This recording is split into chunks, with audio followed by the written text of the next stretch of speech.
हाय दोस्तों, back to basics में आप सभी का स्वागत है।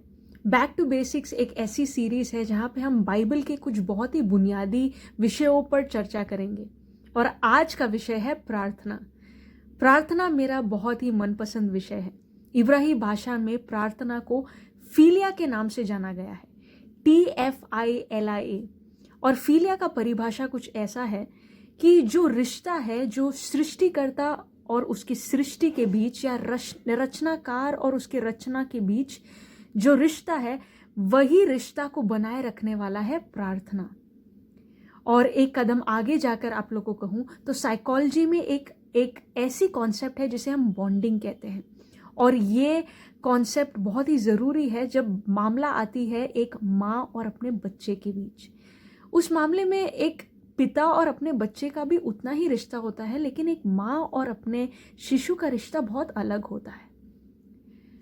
जो बच्चा है वो माँ के कोख में 9 महीना रहने के बाद जब बाहर आता है और जब माँ अपने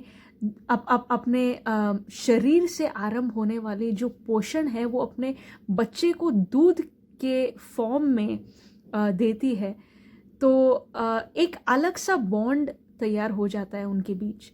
ये भौतिक बॉन्ड है, ये जो इंसान के बीच वाला जो बॉन्ड है, ये इंसान के बीच का ये जो संबंध है वो तो फिर भी भौतिक है, उसमें फिर भी कहीं ना कहीं एक लिमिटेशन है।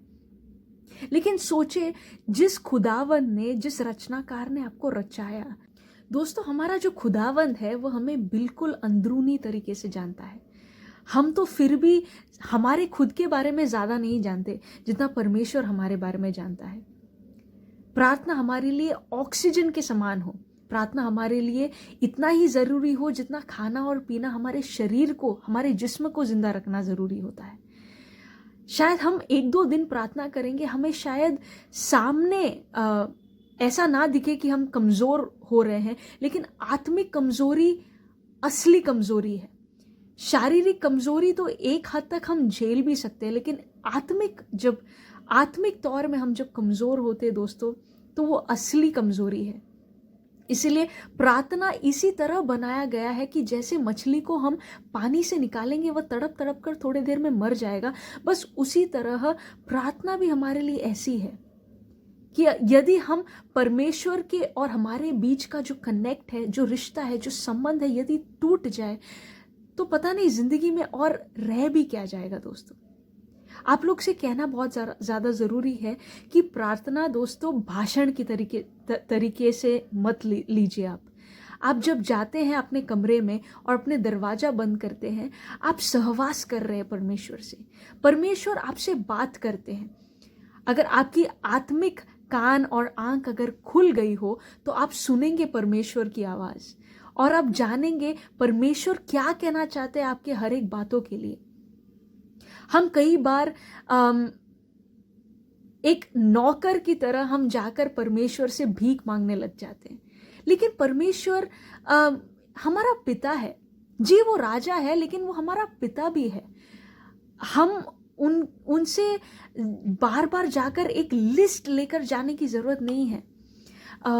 मत्ती का 6वां अध्याय और 8वां वचन में ये कहा गया है, सो तुम उनकी नाई न बनो, क्योंकि तुम्हारा पिता तुम्हारे मांगने से पहले जानता है कि तुम्हारी क्या क्या आवश्यकता है।